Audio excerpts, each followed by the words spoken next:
नमस्कार, मैं हूं आमिल बेग। आप देख रहे हैं सिटी बुलेटिन न्यूज़। पेश हैं आज के प्रमुख समाचार। मुख्यमंत्री योगी आदित्यनाथ ने अयोध्या दौरे के दूसरे दिन सरयू अतिथि गृह से निकलकर सीधे सरयू घाट यानी रामकथा पार्क स्थित परमहंस रामचंद्र दास महाराज की समाधि स्थल पर पहुंचकर श्री राम जन्मभूमि न्यास के प्रथम अध्यक्ष ब्रह्मलीन परमहंस रामचंद्र दास की 21वीं पुण्यतिथि पर पुष्पांजलि अर्पित करके श्रद्धांजलि दी। इस मौके पर कैबिनेट मंत्री सूर्य प्रताप शाही, महंत सुरेश दास आदि लोग मौजूद थे, जिन्होंने पुष्प अर्पित करके श्रद्धांजलि दी। अगले चरण में मुख्यमंत्री सरयू घाट से निकलकर राम जन्मभूमि तीर्थ क्षेत्र ट्रस्ट के अध्यक्ष महंत नृत्य गोपाल दास से मिलने पहुंचे। मणिराम दास छावनी पहुंचकर मुख्यमंत्री ने उनका कुशलक्षेम जाना तथा उनके उत्तम स्वास्थ्य की कामना की। मुख्यमंत्री बड़ा भक्तमाल भी गए, जहां उन्होंने किशोर दास जी महाराज से मुलाकात की और उनका हालचाल जाना। सीएम को अंगवस्त्र देकर सम्मानित किया गया। इस दौरान महंत अवधेश दास और अन्य संत मौजूद रहे। इसके बाद मुख्यमंत्री दिगंबर अखाड़ा में आयोजित ब्रह्मलीन परमहंस रामचंद्र की 21वीं पुण्यतिथि के कार्यक्रम में पहुंचे।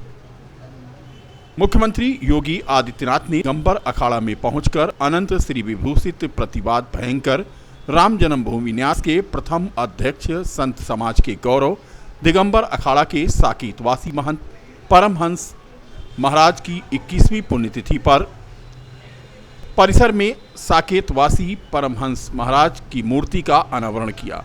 मुख्यमंत्री ने यहां पूजन अर्चन और पौधरोपण भी किया।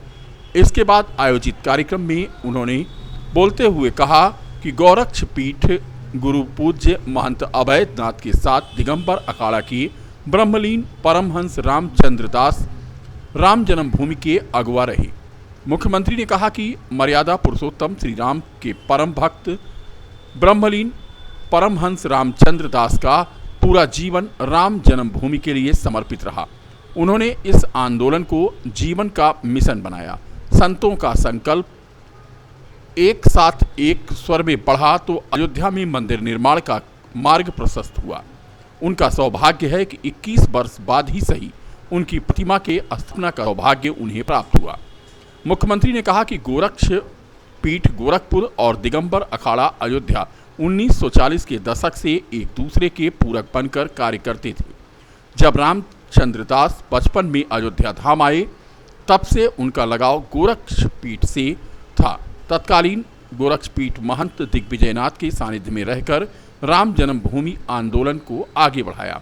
1949 में रामलीला के प्रकटीकरण के साथ ही तत्कालीन सरकार द्वारा प्रतिमा को हटाने की चेष्टा के खिलाफ न्यायालय में जाने और वहां से सड़क तक इस लड़ाई को बढ़ाने का कार्य गोरक्ष पीठ और संत परमहंस रामचंद्र महाराज ने मिलकर किया। इसी का परिणाम है कि संतों की साधना फलीभूत हुई और अयोध्या में रामलला विराजमान हुए। मर्यादा पुरुषोत्तम प्रभु श्री राम के परम भक्त पूज्य संत परमहंस रामचंद्र दास जी महाराज की 21वीं पुण्यतिथि है।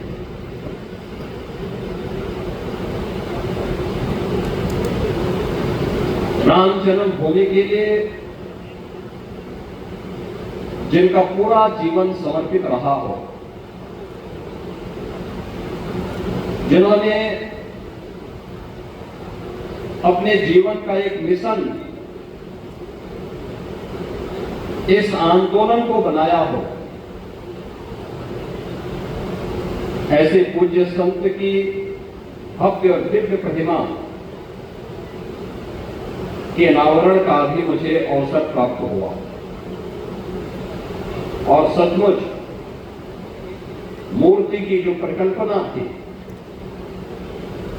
उसी के अनुरूप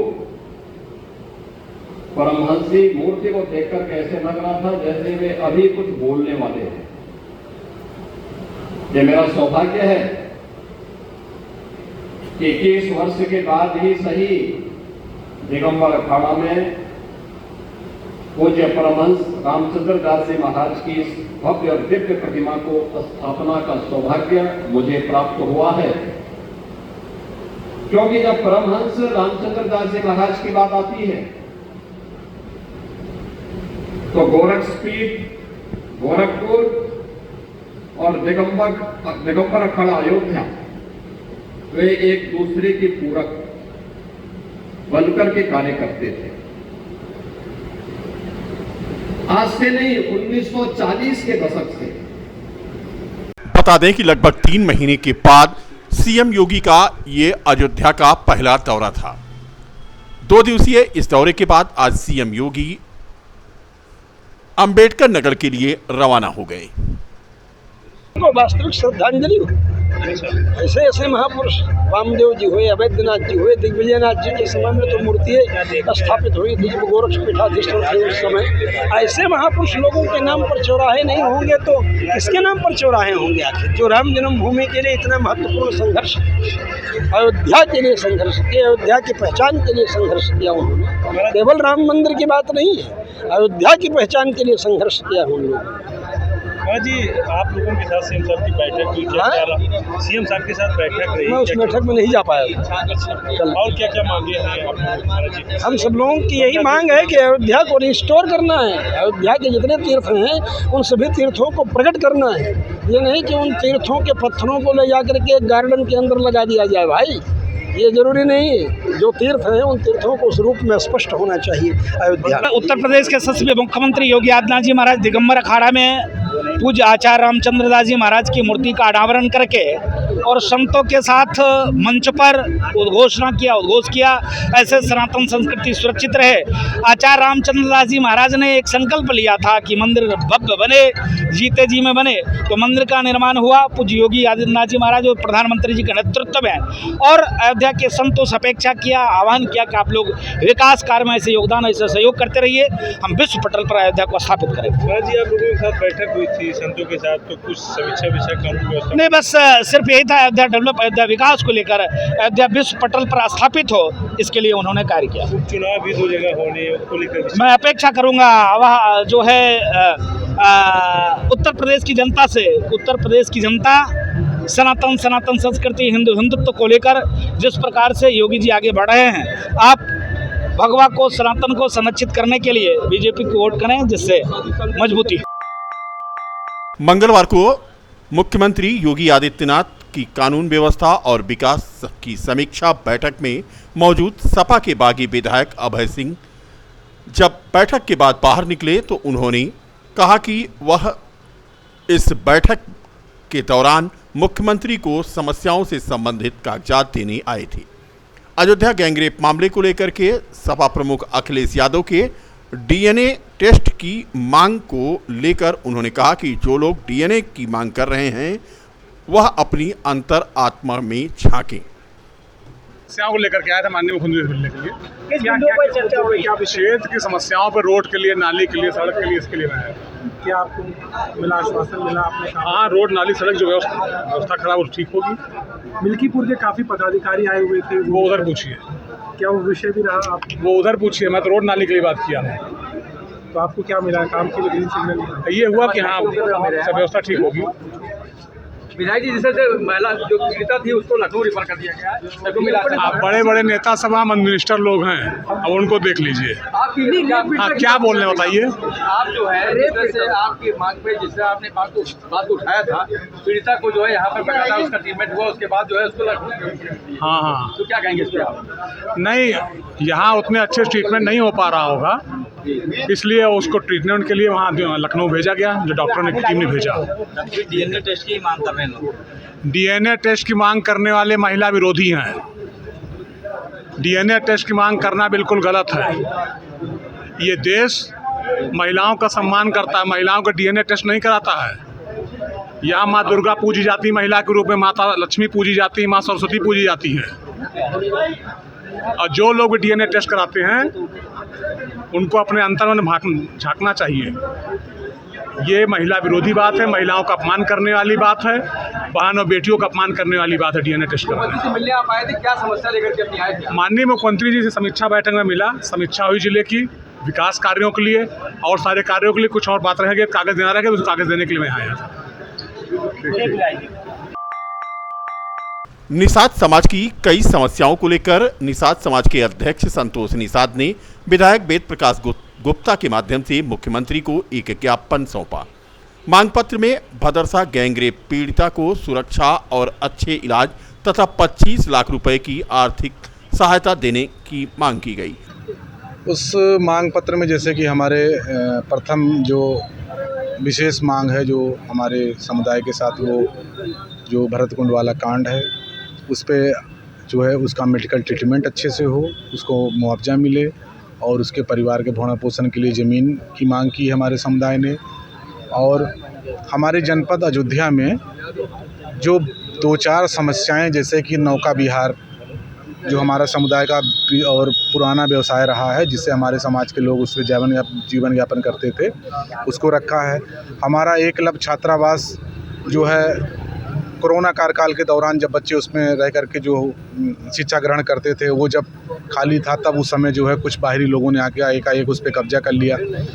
और लखन मंदेसर चौराहे के साथ हमारे टेढ़ी बाज़ार चौराहे का नाम निषाद राज चौराहा कर दिया गया था, परंतु जो है लखन मंदेसर चौराहे का तो लोकार्पण हो गया मगर अभी जो है स्थानीय नगर निगम द्वारा अभी तक उसका लोकार्पण नहीं हो पाया। सिविल डिप्लोमा इंजीनियर संघ ने अपने तीसरे चरण के आंदोलन के तहत आज तिकोनिया पार्क सदर तहसील में धरना प्रदर्शन किया।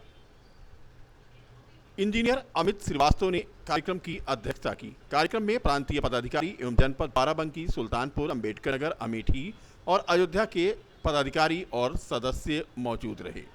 बता दें कि जूनियर इंजीनियर्स के विभिन्न सेवा संबंधित मामले प्रमुख अभियंता, परियोजना सिंचाई एवं जल संसाधन विभाग उत्तर प्रदेश द्वारा 1 वर्ष से अधिक लंबित बने हुए हैं। इन्हीं सब के निस्तारण को लेकर के यह धरना प्रदर्शन आयोजित किया गया था। इस दौरान इंजीनियर रमेश कुमार यादव, आशीष कुमार यादव, राम जन्म विश्वकर्मा आदि मौजूद थे। हम लोग को लेकर के आप लोग ये आज धरने में मैं यहाँ, मेरा नाम राजीव सिंह है, मैं मंडल अध्यक्ष हूँ सिविल डिप्लोमा इंजीनियर संघ का। यहाँ पर हमारी जो 22 सूत्री मांगों को लेकर के हम लोग धरना प्रदर्शन यहाँ कर रहे हैं। इसके क्रम में 22 तारीख से 27 तारीख तक काली पट्टी बांधकर विरोध प्रदर्शन किया गया था ताकि जो है शासन प्रशासन चेत जाए और हमारी मांगों को शांतिपूर्ण ढंग से उसका समाधान हो जाए। और उसी के क्रम में चूँकि नहीं होगा तो हम लोगों का पूरा कार्यक्रम संघर्ष कार्यक्रम घोषित है। क्या क्या प्रमुख मांगे हैं? हमारी प्रमुख मांगे जो हैं वो 22 सूत्रों में स्थायीकरण है, वरिष्ठता सूची हो गया, ACP प्रकरण हो गया है और TNP का निस्तारण हो गया है। ट्रांसफ़र पोस्टिंग में जो अनियमितताएँ हैं हुई हैं, जो पारदर्शिता की बात की जा रही थी, उन सूचियों को बदल दिया गया है, वो एक बहुत बड़ा प्रकरण है और अभी तक एक निश्चित सूची नहीं जारी की गई है। ये जो अनियमितताएँ हैं इसको लेकर के आगे की रणनीति क्या होगी यदि मांगे नहीं? आगे की रणनीति के इस क्रम में मैं बता रहा था कि फिर 30 तारीख को हमारा जिलाधिकारी को ज्ञापन दिया गया। आज मंडल पर हम लोगों का मंडलायुक्त को ज्ञापन है क्योंकि बीमारी मांगों पर शासन अभी कोई सुनिश्चित कार्रवाई नहीं कर रहा है। बहुत सी मांगें लंबित पड़ी हुई हैं, कुछ 1 मांगों का उन्होंने क्ल्यू दिया है।